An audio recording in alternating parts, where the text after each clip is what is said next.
I'm Paul Coate. I'm the director of FLORA and Ulysses. From a technical standpoint, this is one of the most technically complex shows I think Lyric Arts has ever done, because it incorporates not just your set, your lights, your sound effects and all of that, and some fantastic actors, but also puppetry and animation all thrown together. So it is unique from a technical standpoint. As far as the story goes, I think what I find most unique about it is that it is a very serious subject matter that is put into a package that is very accessible to people of all ages.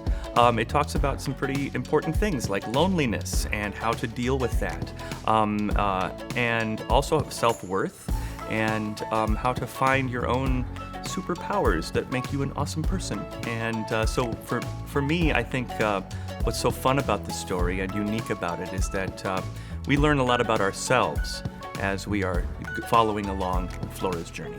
When you look at stories like The Tale of Despereaux, Edward Tulane, you're looking at stories that have a lot of depth.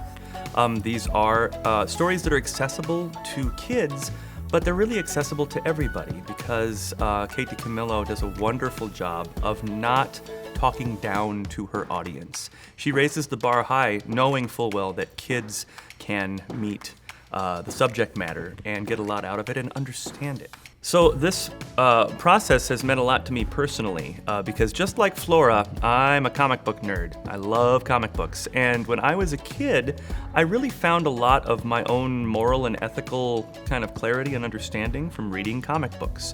Things like Stan Lee saying, "With great power comes great responsibility." And so for Flora, she finds her moral and ethical clarity through comic books as well. That is what leads her to discover that her friend, the squirrel, Ulysses, has superpowers, and then ultimately leads her to discover that she has her own as well.